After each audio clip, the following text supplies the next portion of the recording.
Bonjour à tous et bonjour Stanislas Guerini. Bonjour. Merci d'être avec nous, député de Paris à la tête de l'ARM de La République En Marche. C'est le parti jusqu'à quand? Certains qui voudraient bien que vous laissiez la place, on verra ça tout à l'heure. Vous nous donnerez votre calendrier. Gérald Darmanin, présent à la manifestation Rassemblement demain devant l'Assemblée nationale avec les policiers en colère. Il va manifester contre lui-même, en somme. Non, il ne va pas manifester contre lui-même, évidemment. Il sera dans son rôle de ministre de l'Intérieur, c'est-à-dire de premier policier de France. Il ira saluer les policiers dans un moment où je pense qu'il est essentiel que la nation tout entière montre à quel point nous sommes derrière nos forces de l'ordre. Nos forces de l'ordre, c'est celles qui protègent les plus faibles. C'est celles qui nous protègent tous les jours. Et c'est celles qui, en ce moment, mettent leur vie en danger. On l'a vu à plusieurs reprises de façon tragique ces derniers jours. Il est impensable de vivre dans un pays dans lequel on tue des policiers de la plus abjecte des manières. Et donc Gérald Darmanin, il est dans son rôle. Il va saluer d'abord la mémoire des policiers. Il ne sera pas le seul. Il y a beaucoup de responsables politiques qui veulent montrer qu'au fond, il y a une unité derrière nos policiers. Il y aura d'autres ministres d'ailleurs ? Je ne sais pas le dire. Je pense que le plus important, c'est que le ministre de l'Intérieur aille saluer la mémoire des policiers. Il y aura des députés de la majorité, des députés. Donc moi, j'aurai des obligations parlementaires à ce moment-là. Mais il y aura des marcheurs. Il y aura des marcheurs. Le mouvement, il sera représenté. Pas pour participer à une manifestation, bien entendu. Ce serait évidemment absurde. Nous sommes du côté de ceux qui faisons, pas de ceux qui revendiquons. Mais en revanche, saluer la mémoire des policiers qui ont donné leur vie pour nous, pour vous, eh bien, je pense que ça, c'est essentiel. C'est clair, vous comprenez les questions que ça pose. C'est comme si Jean-Michel Blanquer... Bien sûr, j'espère vous y répondre tout aussi clairement. À la prochaine manifestation des enseignants. Gérald Darmanin, il ne s'agit pas de manifester, il s'agit de saluer la mémoire des policiers. Voilà, parce qu'il est comptable aussi de la difficulté de l'exercice des policiers qui sont en colère et qui vont aussi le dire. Bien sûr, mais vous savez, c'est aussi pour ça, Elisabeth Martichoux, que depuis le début de ce quinquennat, à rebours des quinquennats précédents, on donne des moyens aux forces de l'ordre pour agir en nombre, en moyens législatifs et en moyens financiers, parce que c'est important pour leur équipement quotidien, parce que c'est important pour avoir des moyens pour faire leur métier, tout simplement, qui est de nous protéger. Et donc, on reste constant dans cette action-là. Donc, petite précision sémantique, il va saluer demain plus qu'il ne va manifester aux côtés des policiers. Les régionales, les listes sont déposées depuis hier midi. Personne n'en parlait. Depuis 3 semaines, les manœuvres ont donné du piquant.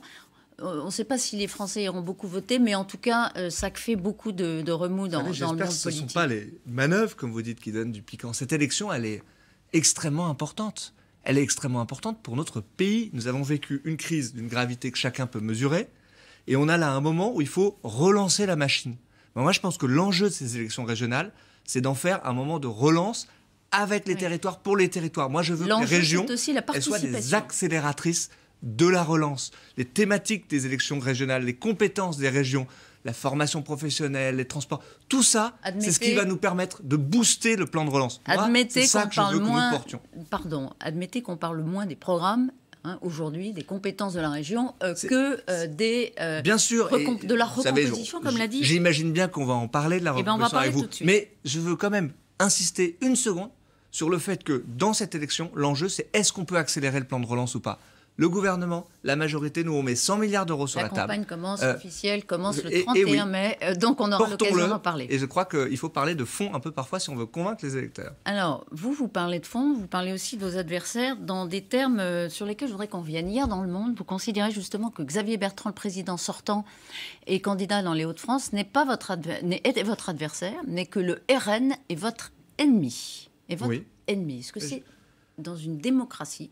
Je l'assume. Est-ce qu'il est utile de parler avec cette rhétorique guerrière? Vous n'êtes pas le premier, votre ennemi. Est-ce que c'est utile et est-ce que ça n'abîme pas la politique? La nuance que je souhaite faire, je réponds à une question quand je suis interrogé sur cette question-là. La nuance que je souhaite faire, c'est les valeurs partagées ou pas partagées, en l'occurrence, avec le Rassemblement national. Avec un bon nombre d'adversaires politiques, nous partageons des valeurs républicaines. Dans le champ républicain, bon nombre de nos opposants aujourd'hui, bien, on peut partager ces valeurs-là. Avec le Rassemblement national, ce que j'ai voulu dire, c'est que je ne partage rien. Les valeurs qui sont les leurs, elles sont à l'opposé de celles que je peux porter. Et c'est cette nuance-là que j'ai voulu apporter en parlant effectivement d'adversaires et d'ennemis. C'était une sorte de graduation dans la lutte politique. Notre adversaire politique, c'est le Rassemblement national. Et ce que je constate, c'est que nous sommes parfois un peu seuls à lutter contre le Rassemblement national. Tout le monde semble dire dans la vie politique française « Ah, quel dommage, il y a un deuxième tour qui est déjà fait entre Macron et Le Pen, et donc tout ça c'est détestable, etc. » On l'entend à longueur de journée. Comment vous l'expliquez? Et pour autant, tout le monde concentre ses flèches sur le président de la République, jamais sur Marine Le Pen et sur le Rassemblement national. Je trouve ça dommage, et nous serons au rendez-vous de ce combat-là. Comment vous l'expliquez? Est-ce que c'est parce que la question plutôt l'hypothèse de son élection est admise? Par stratégie, je le pense. Malheureusement, les uns et les autres se disent que la place enviable, au fond, c'est celle qui fait face à Marine Le Pen au deuxième tour de l'élection présidentielle. Quel dommage. Vous en faites vous-même. Une confusion des valeurs dans la vie politique. Vous en faites vous-même. Alors votre adversaire, votre ennemi numéro 1, pas moins de 5 ministres ont envoyé dans les Hauts-de-France d'ailleurs. Quel est le but de l'opération?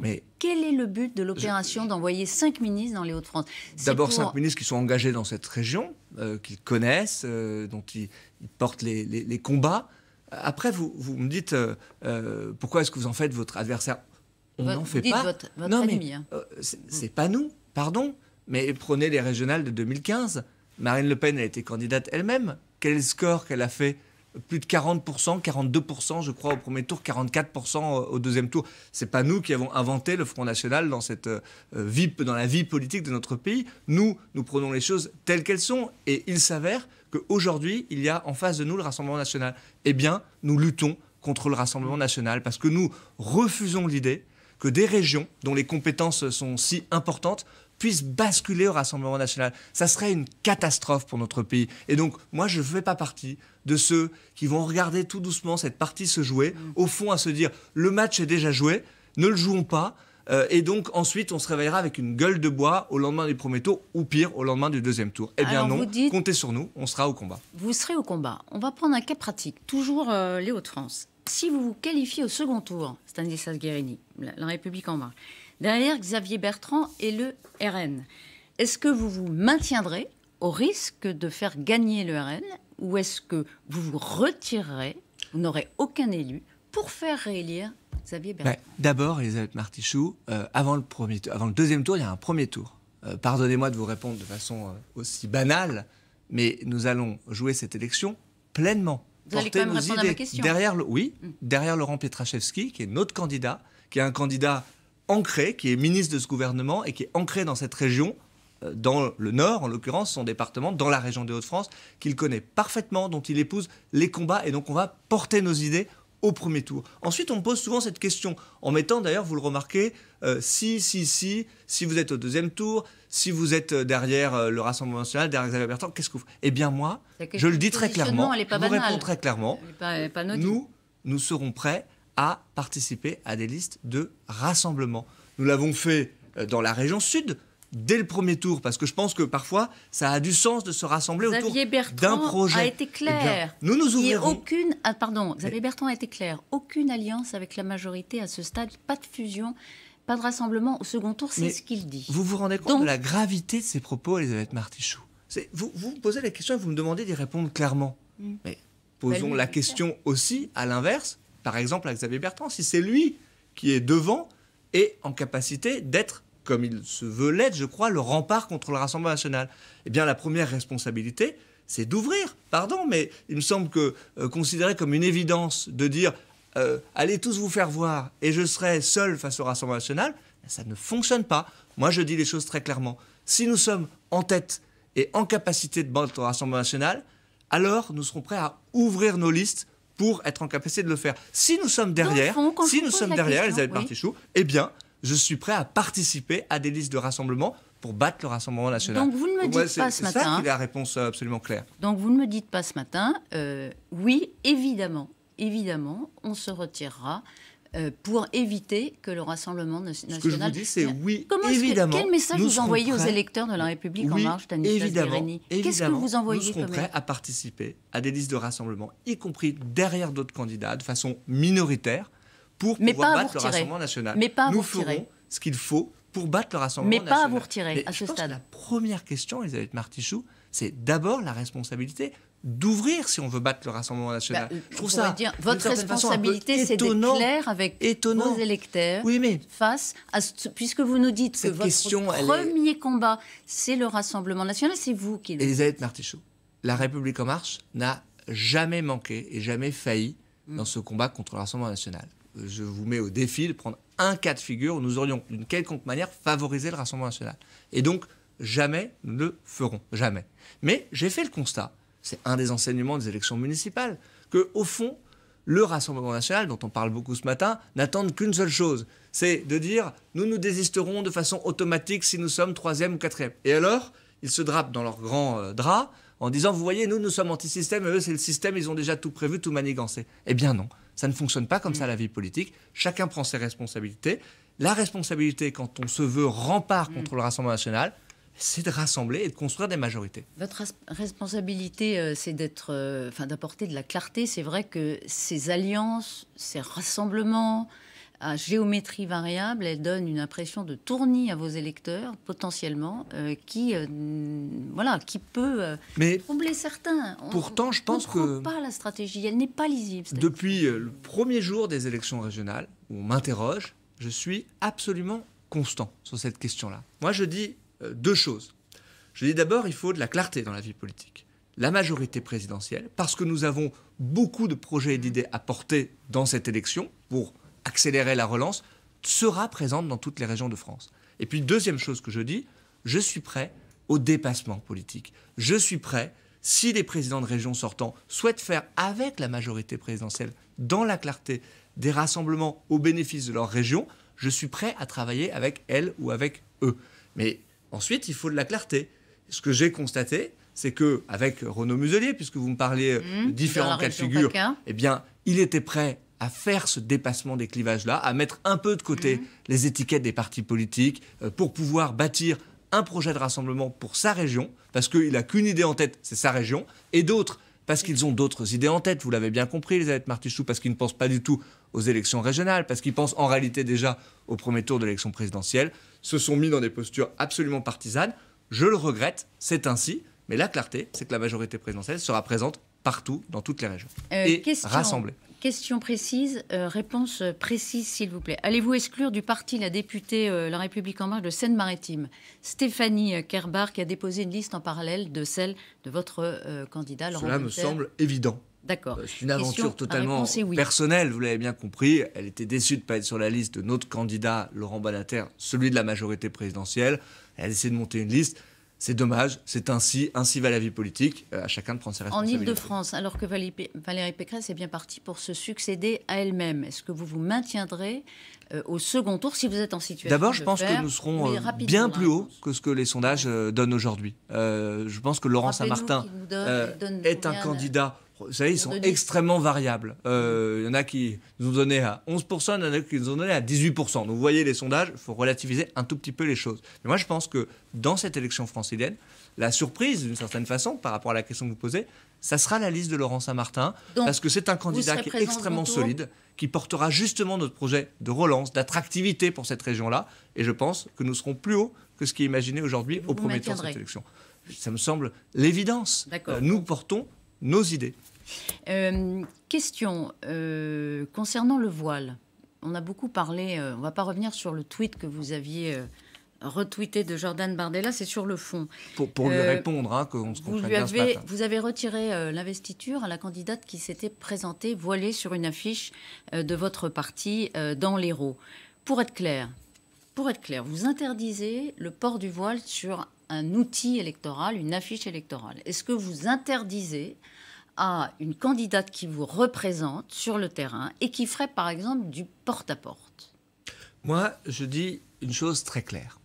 Laissons la religion, les signes ostentatoires de côté dans les campagnes électorales. Que ça soit un voile, que ça soit une kippa, que ça soit une croix apparente, pour être bien clair avec vous, parce que moi je n'ai pas la laïcité à géométrie variable, comme d'autres, le Rassemblement national par exemple.